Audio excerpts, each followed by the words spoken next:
जयमसी विश्वासीहरू, एकजना विश्वासी बहिनीलाई आफ्नो श्रीमानले हरेक दिन कुट्नुहुन्थ्यो, हरेक दिन गाली गर्नुहुन्थ्यो।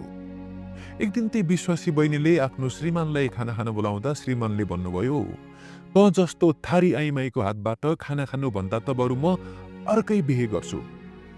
उहाँहरूको बिहे भएको लामो समय भइसकेको थियो र श्रीमान भने अलिकति कम पढे लेखेको हुनुहुन्थ्यो, तर श्रीमती भने राम्रै पढ्नु भएको थियो, राम्रो बुझ्ने मान्छे हुनुहुन्थ्यो। र अस्पतालमा चेक गराउँदा पनि डाक्टरले भन्नुभएको थियो, कमजोरी तपाईँको श्रीमानमा छ, तपाईँको श्रीमानको उपचार गर्नुपर्छ।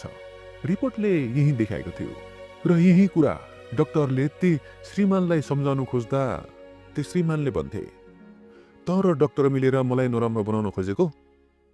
त्यसपछि त्यहाँ विवाद गर्नु उचित थिएन र ती बहिनीले आफ्नो श्रीमानलाई घरमा लिएर गए।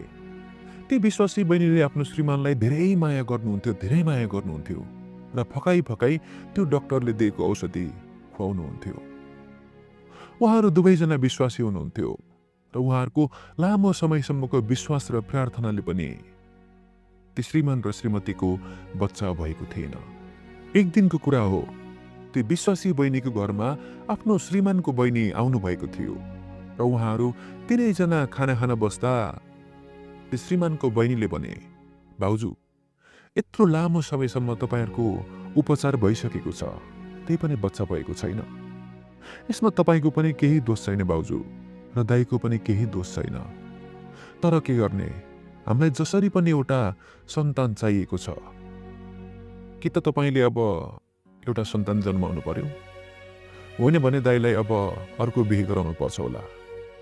यो शब्द सुन्ने बित्तिकै ती विश्वासी बहिनीको सास रोकिए जस्तो भयो र ती विश्वासी बहिनीको आँखाबाट आफै आँसु बग्न थाल्यो। यदि तपाईँको गालामा कसैले थप्पड हान्यो भने एकछिन दुख्छ र केही दिनमा सायद त्यसलाई भुल्न पनि सकिन्छ, बिर्सन सकिन्छ। तर यदि तपाईँको आफन्तले तपाईँको मुटुमा चक्कु रोपेको छ भने, घाउ दिएको छ भने, त्यसले तपाईँलाई मृत्युसम्म पुर्याउन सक्छ, जीवनको अन्त्यसम्म पुर्याउन सक्छ। डाक्टरको रिपोर्टले प्रष्ट देखाएको थियो कि कमजोरी श्रीमानमा छ भनेर। श्रीमानले अर्को बिहे गरे पनि बच्चा हुने त होइन, तर यो कुरा ती श्रीमानको बहिनीलाई कसले सम्झाउनु? ती विश्वासी बहिनीले धेरै पटक सम्झाउने प्रयास गर्नु भएको, तर कुरा सुन्नै नखोजेपछि कसको के नै लाग्छ र? यो समस्या धेरै विश्वासी परिवारमा आएको हुन सक्छ। एउटा कुरा विश्वासीहरू, निधाएको मान्छेलाई, सुतेको मान्छेलाई उठाउन सकिन्छ, बिउजाउन सकिन्छ, तर सुतेको नाटक गरेको मानिसलाई